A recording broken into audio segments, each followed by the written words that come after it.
Mr. Secretary, I think I'm like most Americans. I agree with some of the things that you and the White House have done on tariffs, disagree with others.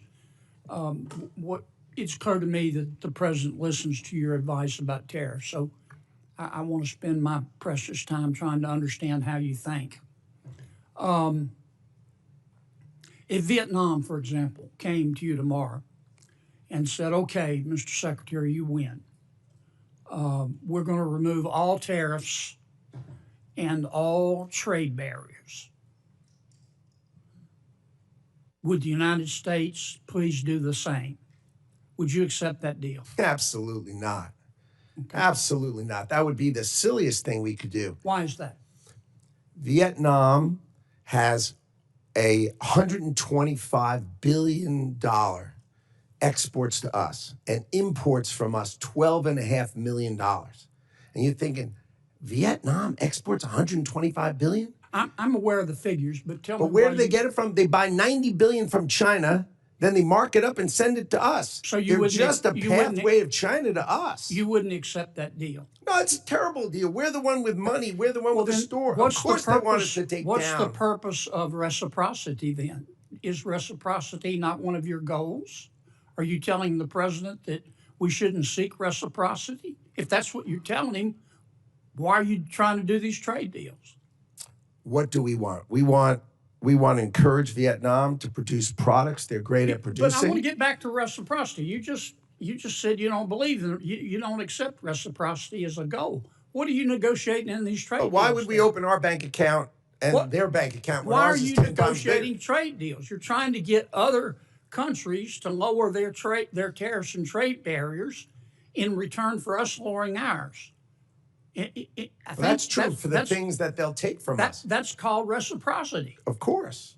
So are you or are you not seeking reciprocity in these trade deals? We are absolutely seeking reciprocity with respect to things that can be reciprocal. But you just said, but when they're importing from China and sending it to us, they're not. You just said that if a country came to you and offered you the ultimate reciprocity, no tariffs, no trade barriers, in return for us doing the same, you would reject that. Of course, because they buy from China and send it to us. Don't you agree with me? Suppose they said we won't buy from China. Now we're talking. Now we're talking. If it was Vietnam, would you accept that deal? We would consider it. For what things? For what products? Would you want to change? Well, there are certain products we want to reshore. We don't want other people making them. We want to make pharmaceuticals here. Right. We need to protect ourselves for certain things. Let me ask you this, because I'm going to run out of time. Are trade deficits, are you advising the president that trade deficits are always bad in every situation? No. Okay. When are trade deficits good? Trade deficits, for instance, let's say there was a company that had the cure for cancer. Let's call it Cancer Cure. And we were buying it and it was located in another country.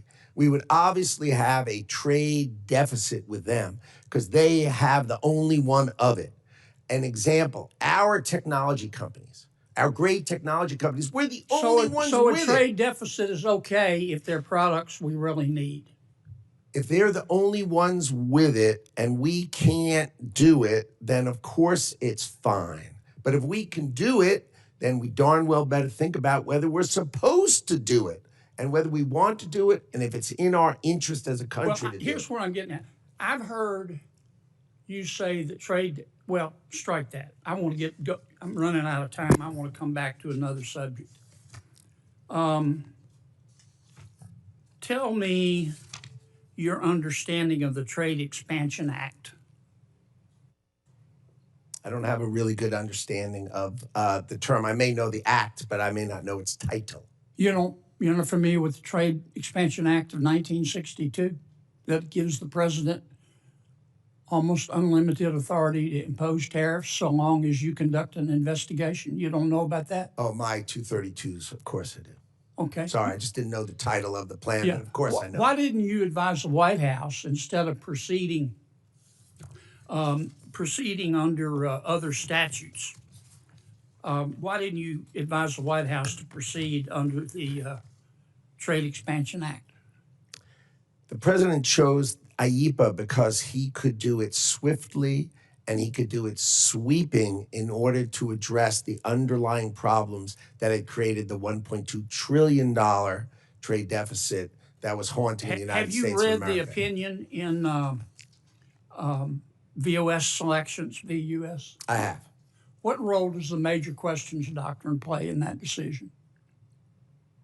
I am not a lawyer, so I can't speak to it with that kind of precision. That's a litigation that's under current investigation.